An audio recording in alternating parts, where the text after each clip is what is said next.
I was trapped. Alone in the throne room, I paced, as I'd been doing for nearly 2 days now. The main doors before me were barred, but the force continually pushing against them was immense and the snarling roar from the other side was deafening. The masses in the corridor outside were getting close to breaching. The sturdy portal of oak and iron heaved in and out, giving the appearance of breathing, a false hope of life. There was only death waiting behind those doors. Anxiety escalated and my heart raced, feeling as if it would burst from my chest. I again surveyed the room for a means of escape. My gaze fell upon the meticulously carved, granite statues of the griffins that sat upon pillars of polished marble. They lined the red carpet that ran the length of the room, beginning at the main doors to end at the jewel-encrusted throne, topped with its twin golden griffins facing off, claw to claw and beak to beak, above pillowed cushions of red velvet. I wished, as I had many times before, that I could fly away on one of those majestic beasts, or that they would come to life and aid me in the upcoming fight. I laughed at the thought. If they'd done so, they would have most likely eaten me anyway. Banners of red velvet hung from the walls on all sides, embroidered with the symbolic gold griffins that matched those on the throne. Massive columns of stone were positioned in 2 rows down the center of the room, supporting an arched ceiling towering high above. Tables and benches lined the walls. 2 service doors, one on either side of the room, were also barred and further barricaded with furniture hastily piled against them. The scratching and banging sounds from outside growing ever more intense. There could be no escape through either. Soon, the doors would give way and the throne room would be flooded with the hungry dead, teeth gnashing at my throat and talons tearing at my flesh. I was weak from hunger, thirst and exhaustion. I hadn't slept and my powers were waning. My time was fleeting and I began to accept my impasse. I welcomed my deserved end and I was ready for the nightmare to be over. I could do nothing more to stop it. I'd long considered my fate in the hours that had passed, wondering if I would starve first or be eaten. I'd wrestled with which I preferred.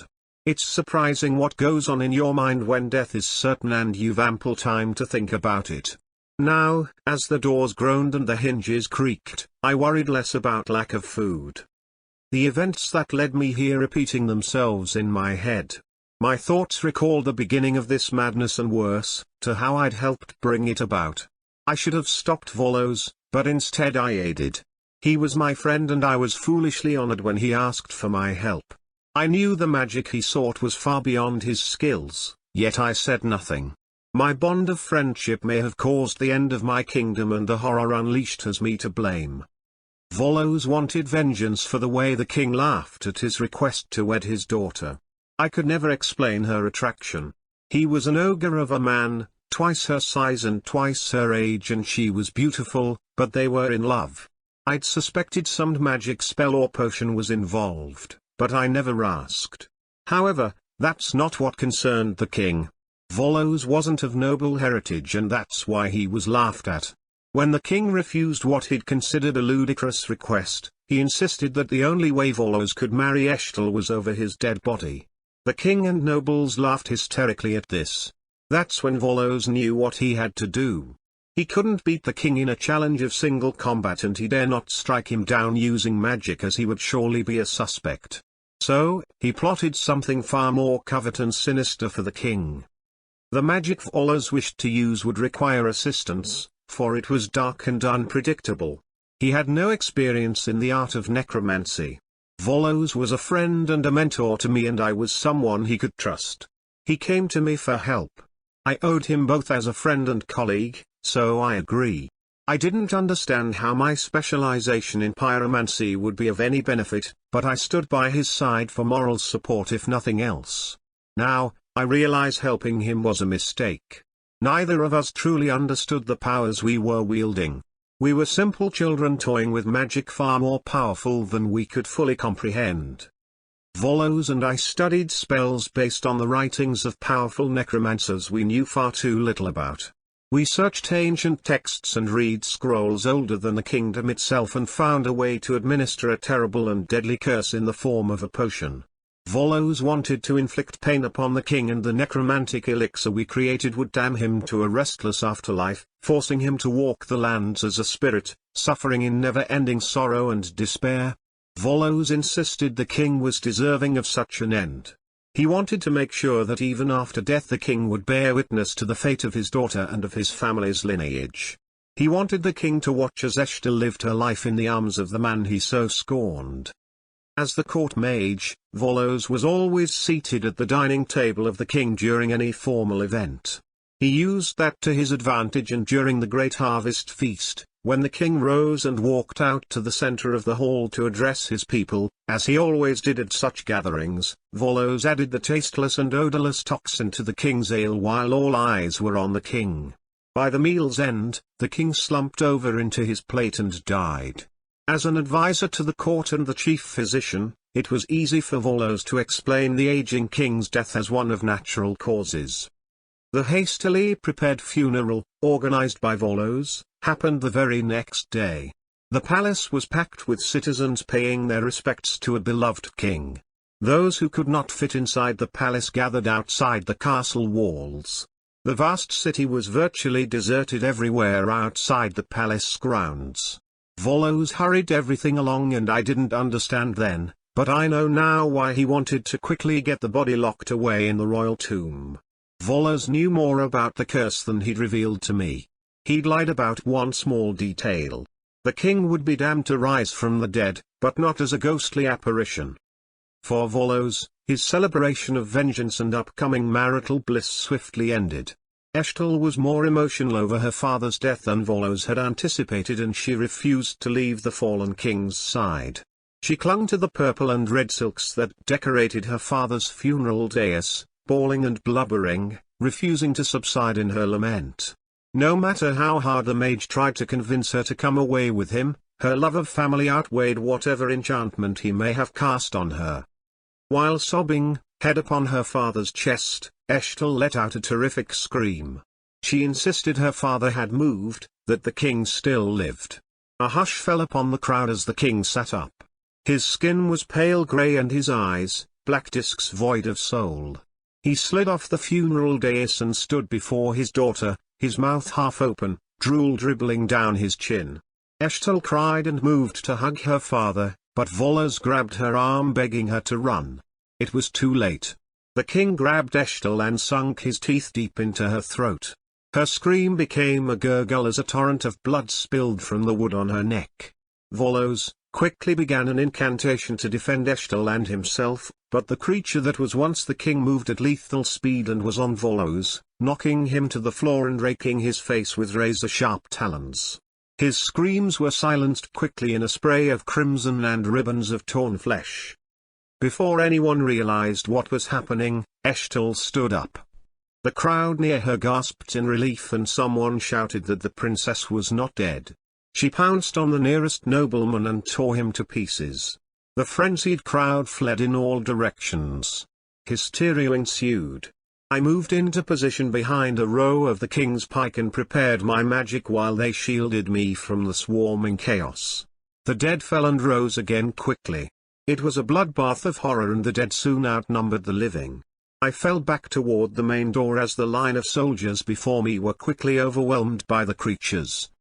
Standing at the entrance to the great hall, hands waving, fiery magics swirling in the air around me, I formed a blazing whirlwind into a ball and thrust it forward into the room.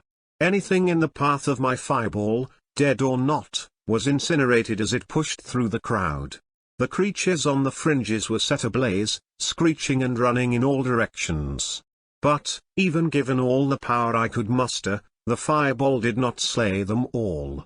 Dozens of scorched undead remained and came full speed toward me. I slipped into the hall and aided the soldiers already trying to shut the doors. The undead were faster than we were, and they pushed heads, arms and legs into the gap before the doors fully closed. We hacked away at necks and limbs to clear the opening, but more were thrust forward.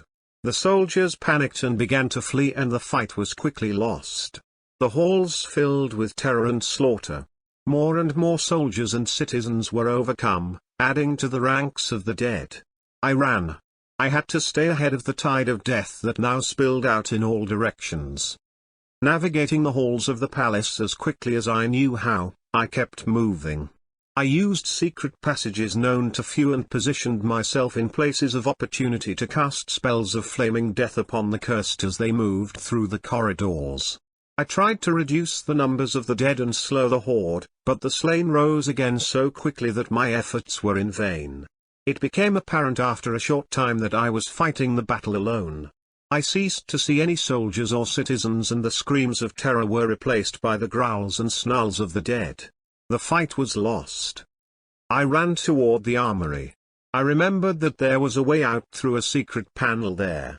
Kings had used the exit in years past to sneak into town and visit the brothels. Secrets best kept from the queens. I could use it to get out of the palace, and if lucky, I'd be able to make it outside the walls to safety before the massacre spread further. I needed to warn others. I was determined and I moved with great haste, but I encountered the dead at every turn. They were blocking my path to the armory and forcing me to the far end of the palace toward the throne room. Turning a corner, I saw that the double doors of the throne room were closed and the dead were already blocking my path. The corridor behind me was filling up quickly with the savage creatures. My last option was to make it to the service entrance on the south side. I never remember running so fast in all my life as I did then. I made the door, entered and slammed it shut, barring it behind me. Then I looked around the room and much to my surprise, it was empty. I rushed to the north side of the room and quickly barred the door, then I checked the main doors and found that they had already been barred and barricaded from within. Someone had thought to make a stand here too and then abandoned that hope. My stomach tightened and I felt sick. I wondered if this would be the end for me. There was nowhere else to run. I barricaded the side doors with furniture and anything else I could find. The banging and scratching outside the doors continued. I had no food or water. A little time is all I had left. My attention returned to the present as the doors heaved inward, and this time the iron bar that held them buckled under the pressure and the oak began to splinter. The hinges popped on the right and then the entire door crashed inward. The first wave of the dead that entered the room simply fell to the floor. Their bodies were crushed into grotesque deformities by the weight of the masses pushing behind them. The second wave, nearly as broken as the first, crawled over the heap of mangled corpses on the floor, sliding over them and becoming entangled in the shattered remains. The sluggish flow of the mangled dead into the room bought me time to react. Hands waving above my head, I summoned a circle of green eldritch fire and willed the flames to rise. A blazing wall of magic surrounded me, towering 10 feet tall.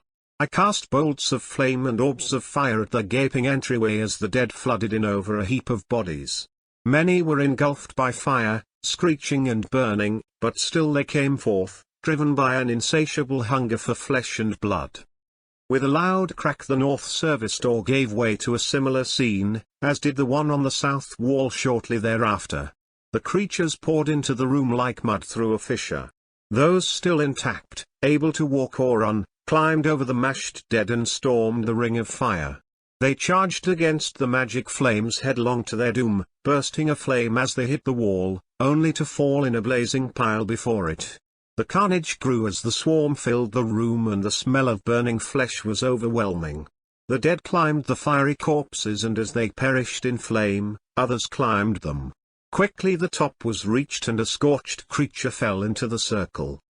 My defense had failed, so I decreased the diameter of the circle, consuming the creature before me in flames. It charged forth in its final moments, and I drew the short sword from the scabbard on my belt and dispatched him with a thrust to the throat. The thing fell before me, hair and skin crackling in the flames. Others were hitting the wall and the fallen dead were quickly filling the trench created when the ring shrank. The burning bodies piled high again. This time two vaulted over the top. I had but one trick left. I constricted the wall of fire until it encompassed me. I stood in the center of the flaming heap of the dead as a final blazing pillar of destruction. I was immune to my own magical fires, but all the dead that reached for me perished in flames, and I laughed at how I had outdone them. The dead piled at my feet, increasing the size of the barrier around me. It pushed inward as it rose. I panicked.